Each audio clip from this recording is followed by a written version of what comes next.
ngiyayikhetha inkosi enkulu yaseKhami.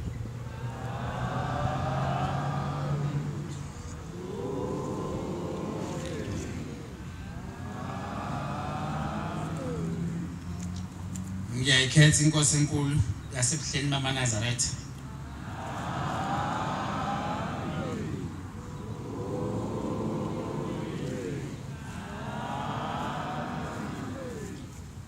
Ngiyayikhetha inkosi enkulu yaseGenyezini.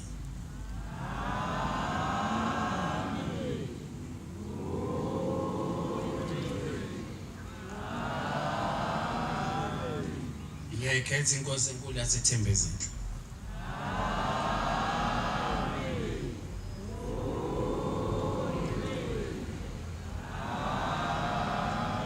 Ngiyaphinda ngiyayikhetha inkosi yaseKhami.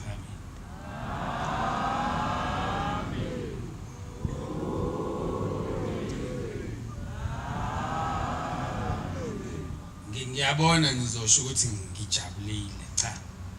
Niyezwa ngikhetha wonke amakhosi. Ngijabulile ngoba umsebenzi suthunyiwe kusukela eJubert Park. Sebeyaqala abantu bakhuluma ngawo. Ngithe mangithenga ilanga bona ngikhetha iGenyezini nje. Ngikhetha iThembezini nje. Ngikhethe ebuhleni nje. Ngizwe inkosi ubaphila. Udade arte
asijwayelene kakhulu naye ngoba ngasebuhleni bengafiki bengijwayela kakhulu nobabuvela.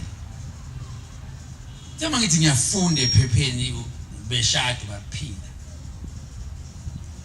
Ukungijabulise nje ukuthi bekhona inkosi yaseGenyezini uButsizwe. Abakithi labantu. Ngizwe ubaphinda ekhuluma into enhle. Ethi siyingane zakhe. Ngize ngatshela unkosikazi wami ngathi hayi vele uqinisile. Ngathi ngiyabala ngabona na. Wathi unyazi lwezulu ingane yami. Emusho ke ngegama ephepheni. Uphakama ingane yami. uButsizwe ingane yami.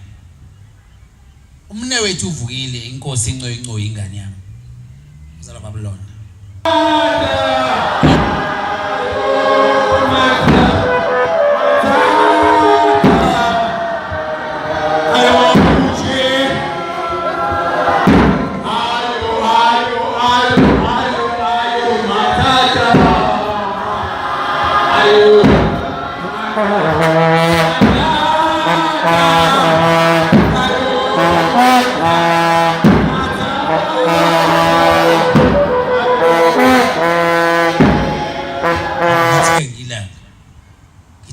Sebebhaleni ke kanti kuthiwa uthi ubaphinda asikaze sixabane. Yazi ngayibuka lento ngacabanga nami ukuthi hayibo angaze ngixabane nomfowethu uvukile. Uyangikhumbula nje ngala ikhona. Angaze ngixabane nomfowethu umduduzi inkosi unyazi lwezulu. Lo muyincwincwi ngaze ngiboshwe kumele ngisho ngegaba phela ncwincwi inyanga inyazi lezulu asikaze sixabane. Uyazi nami nokuthi mangibuke ku TV ngabe kuvele wakashembe omunye kubuye ukuthi wakwethu. AmaNazaretha usho njalo baba axabanayo bese fakathi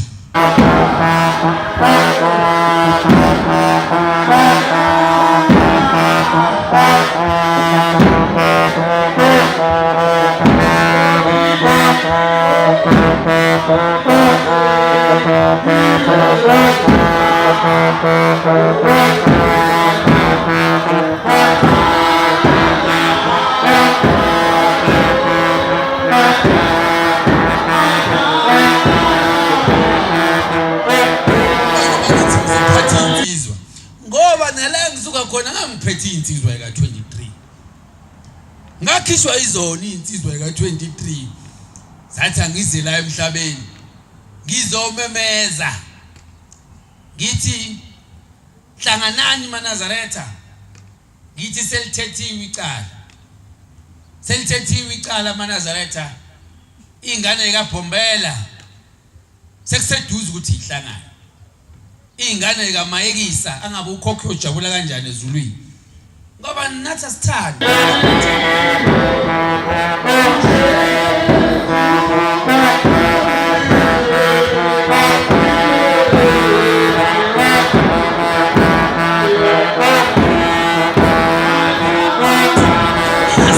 Nazaretha ukuthi manje ubani ozoba inkosi ubani ozoba njani cha khona into emikhohlwayo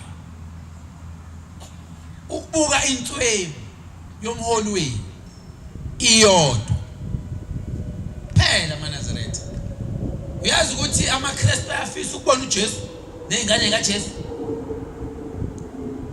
nina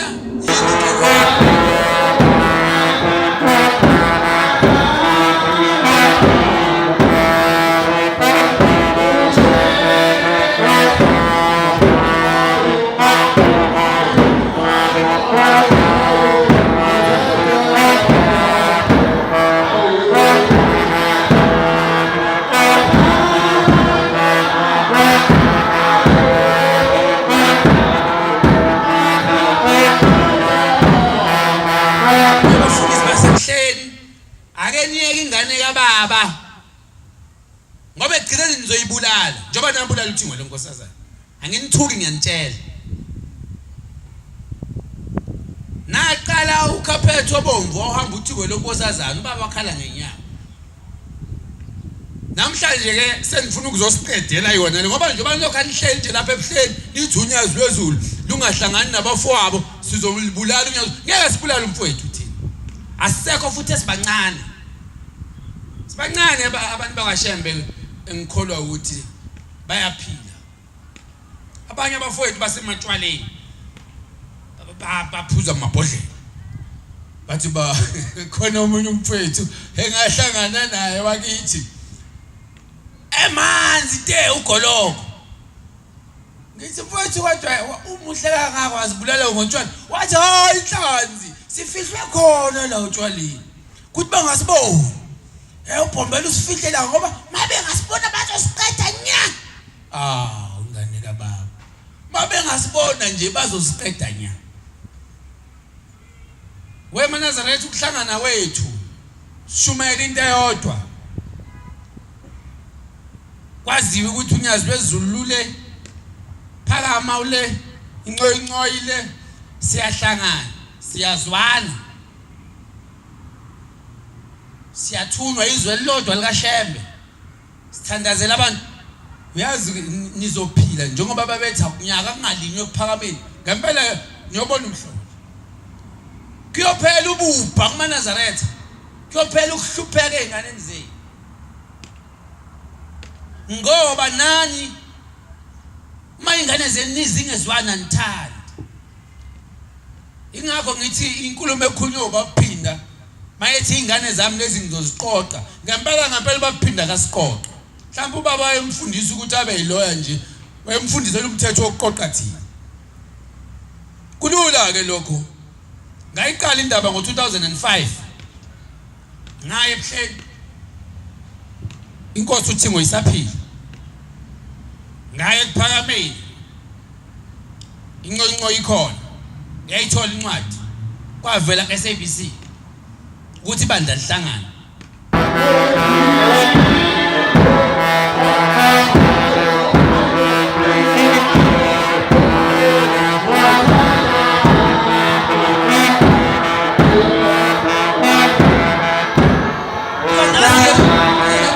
man lokho lithi ibandla lingahlangani anifuni nje ukuthi sihlale nengane kaBaba uMduduzi njalo ebuhleni sibizwa mangabe sekuthiwe inkosi ayisekho kuvulwa amasango uhamba inyanga ezulu nje kwakuthiwa ngena inhlanzi nizoyibonela sesiqedile nangesikhathi soThingo lonkosazana kwavulwa amasango obaba babengena baze bathi abanye babengena beze beyongena estage sekhaya uThingo lonkosazana manje nivalile njengoba nihleli nomne wethu uMduduzi inyazi lwezulu hayi ukuthi umntaka baba kaniboni uyanibona anifuna ahlangane nabafowabo anifuna ahlangane noyise singambulela simenzeni umfowethu ngoba sifuna ukugida naye sifuna ukusonta naye owakithi nina niyahamba nihlale nezihloko zenu umuntu osonta ebuhleni nje nosonta la kumina eGoli emakhaya ninto eyodwa niyazwana thina sihambelani singabakashela osonta kuPhakameni kwincoyi nosonta eThembezinhle bayahambelana emakhaya ngiyibabona osonta ebuhleni nosonta kuPhakameni bayahambelana mabese emakhaya ihlobo bahlukana ngamasonto thina ingane kaBhombela asingazwani Duduza ngangivakasheli kwami umuntu obesilala naye embhedeni oyedwa sidla ukudla okukodwa yini njengempela singayenza mangabe sezizwana saba kwaShem soniphucana sike saniphucana futhi nani niyabona ukuthi lento yenu siyayibona manje ukuthi niyasiqhatha niyabona nibona kahle awubheke ecaleni le njengoba kuwini ubaphinda nje no kuwini ubavela kuvotiwe kuloko abantu basebuhleli bancane baningi nabantu baseThembezinhle obani laba bavotele abaseThembezinhle abasebuhleli akukho kuyi unihamba naye nje uMduduza nimfuni ngoba anikwazi ukungitshela ukuthi njengoba kuwine futhi abaseThembezinhle akubona laba bahamba noMduduza ibona bahamba naye abamfuni akho uMduduza akavuleka amehlo njengoba ngithi bandla lihlangana nje akavuleka amehlo sikhuluma into eyodwa nami ayila eGoli eZulu bagomezela kwami azolela kwami nami ngabe ngolala eZulu bagoma imithi yaseZulu bagoma idle mina ingadli umntaka baba ingane zethu ihambelane ngijabuliswa ukuthi noma ningayiphikisa lento njengoba uba uphinde seyishilo eZulwini selibhaliwe izokwenzeka mayibona inkosi